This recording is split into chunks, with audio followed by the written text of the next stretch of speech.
भगवान को तुलसी अति प्रिय क्यों है तथा इसका महात्म्य और कार्तिक का महात्म्य तथा इतिहास कहिए। तब नारद जी कहने लगे कि हे प्रीतो, मैं सब कथा इतिहास सहित कहता हूँ, तुम सावधान होकर सुनो कि एक समय राजा इंद्र बहुत से देवताओं और अप्सराओं के सहित महादेव को देखने के लिए कैलाश को गए। सो जब तक कैलाश पहुंचे तब तक एक बड़े भारी आकार वाले और भयंकर नेत्रों वाले पुरुष को देखकर इंद्र ने पूछा, अरे तू कौन है? और शिव कहा है, परंतु बार बार पूछने पर भी उस भयंकर पुरुष ने कोई उत्तर नहीं दिया। तो इंद्र ने क्रोध में आकर उसके कंठ पर अपना वज्र मारा, जिससे उसका कंठ नीला हो गया। परंतु इंद्र का वज्र भी भस्म हो गया। फिर उसकी आंख से ऐसी प्रचंड अग्नि निकली कि मानो इंद्र सहित सारे संसार को ही भस्म कर दे। ऐसी दशा देखकर बृहस्पति जी और इंद्र दंडावत झुक करके भगवान शिव की स्तुति करने लगे कि हे देवादिदेव, त्रिपुरासुर और अंकासुर का नाश करने वाले, यज्ञ के फलदाता त्रिपुरारी, आपको नमस्कार है। ब्राह्मणों की रक्षा करने वाले, आपको नमस्कार है।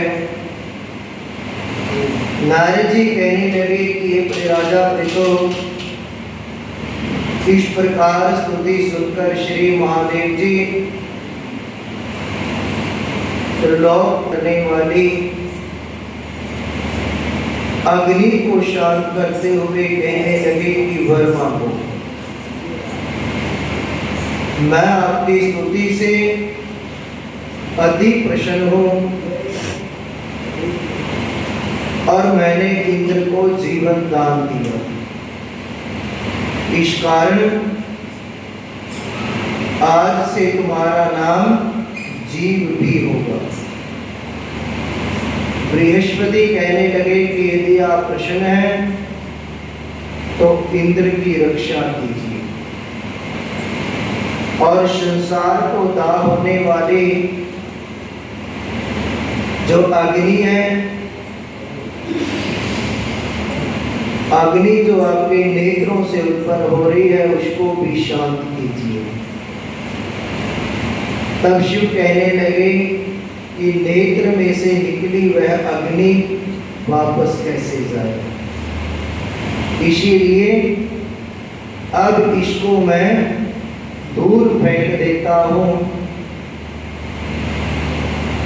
ऐसा कहकर अग्नि को हाथ में लेकर समुद्र में फेंक दिया और वह गंगा के संगम गंगा सागर में जाकर पड़ी और उस अग्नि से बालक उत्पन्न हो गया। बालक होकर के रोने लगा।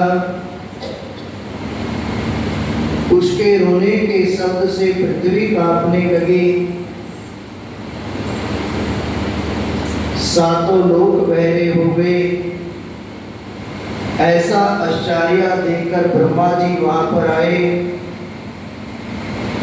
और जब समुद्र की गोद में बालक देखा तो विश्वास से पूछने लगे कि ये समुद्र, यह बालक किसका है? समुद्र ने बड़े आदर से कहा और बड़े ही आदर से उस बालक को ब्रह्मा की गोद में दिया और कहने लगा कि यह मेरा पुत्र गंगा से उत्पन्न हुआ है, इसके जात कर्मादि संस्कार कीजिए। फिर उस बालक ने ब्रह्मा की दाढ़ी पकड़कर इतने जोर से मरोड़ी कि ब्रह्मा के नेत्रों से जल आ गया। किसी प्रकार दाढ़ी छूटी तो ब्रह्मा ने कहा, किसने हमारी आंखों से आंसू निकाले हैं, जल निकाला है, इसीलिए इसका नाम जलंधर होगा और यह अभी इसी क्षण युवा हो जाएगा, क्योंकि यह शिव के अंश से उत्पन्न हुआ है। इस कारण शिव के सिवा और किसी से भी नहीं मारा जाएगा। जहां से इसकी उत्पत्ति हुई है वहीं पर ही यह विलीन होगा। ऐसा कहकर ब्रह्मा जी ने शुक्राचार्य को बुलाकर उसका राज्याभिषेक कराकर अंतर्ध्यान हो गए। तब समुद्र ने कालनेमी की कन्या वृंदा के साथ उसका विवाह कर दिया। परम सुंदरी वृंदा के साथ क्रीड़ा करते हुए जलंधर परम सुख प्राप्त करता हुआ और वृंदा पतिव्रताओं में सबसे प्रथम थी।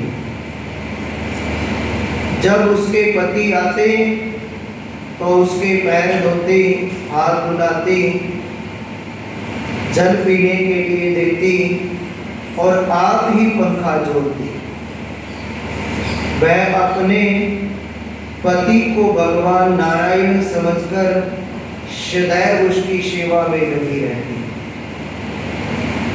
नारद जी कहते हैं कि राजा पृथु जब पतिव्रता स्त्री के लक्षण कहते हैं तो स्त्री पति दुख में दुखी और पति के सुख में सुखी होती है। परदेश जाने पर कृष्ण और पति के मर जाने पर उसके साथ सती हो जाती है। पति के पाप पुण्य को आधा बांटने वाली स्त्री को पति के मर जाने पर अवश्य सती हो जाना चाहिए। जो स्त्री सती होती है वह मनुष्य के शरीर में जितने रोग होते हैं उतनी ही संख्या भर वर्षों तक अपने पति के साथ स्वर्ग में वास करती है। और जो स्त्री सती होने के लिए जितने कदम संसार की तरफ जाती है पद पद पर एक एक कदम पर यज्ञ का फल प्राप्त होता है। माता पिता और पति के कुल को पवित्र करती है। जैसे सपेरा सांप को पकड़कर बिल से बाहर निकाल लेता है वैसे ही सती अपने पति को नरक से निकालकर स्वर्ग में पहुंचाती है। अतः पतिव्रता स्त्रियों को अपने पति के साथ सती होना उनका परम धर्म है। तब नारद जी राजा पृथु से कहने लगे कि देवताओं के डर से जो दैत्य पाताल में भाग गए थे वे जलंधर के आश्रय से निर्भय होकर पृथ्वी पर घूमने लगे। इसी समय जलंधर ने कटे सिर वाले राहु को देखा तो उसमें शुक्राचार्य से इसका कारण पूछा। शुक्राचार्य ने समुद्र वतने तथा देवताओं द्वारा रत्नों से राजा की सब कथा सुनाई। इस प्रकार अपने पिता का मरण और दैत्यों का अनादर सुनकर जलंधर ने क्रोध के मारे घश्म नामक दूत को इंद्र के पास भेजा। घश्म दूत जल्दी ही इंद्र की सुधर्मा सभा में जाकर अभिमान पूर्वक इंद्र को नमस्कार भी न करके कहने लगा कि दैत्यापति जलंधर ने मुझको भेजा है और जो कुछ उसने कहा है उसे सुनो। तुमने हमारे पिता का मंथन करके उसे जो रत्न लिए हैं उन पर तुम्हारा कोई अधिकार नहीं है, अतः वे रत्न हमें वापस दो। ऐसे घश्म के वचन सुनकर इंद्र विस्मय और भय से कहने लगा कि समुद्र सदैव हमारे शत्रु दानवों की रक्षा करता है, इसीलिए हमने उसको मत कर रतन दिए। इस तरह समुद्र के एक पुत्र शंखासुर को विष्णु ने मार गिराया। समुद्र मंथन के ये सब कारण को जाकर अपने स्वामी को सुना। नारद जी यह कहने लगे कि दूत ने यह सब समाचार जलंधर को सुनाए।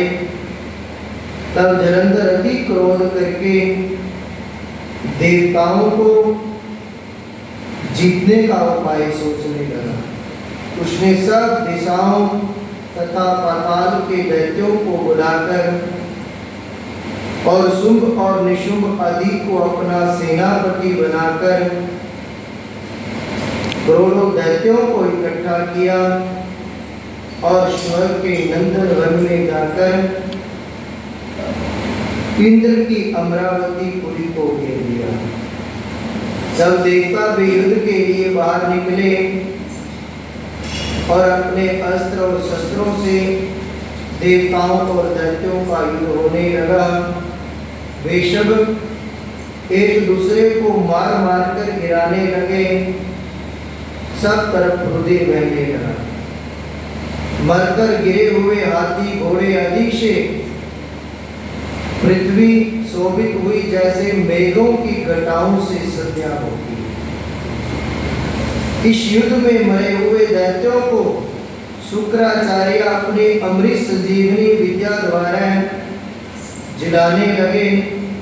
देवताओं को भी बृहस्पति द्रोणाचार्य की दिव्या औषधियों से जिलाने लगे।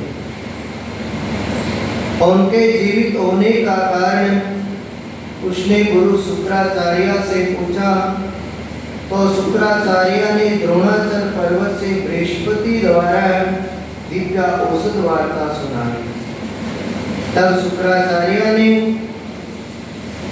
जलंधर को द्रोणाचार्य पर्वत को हरलाने का आदेश दिया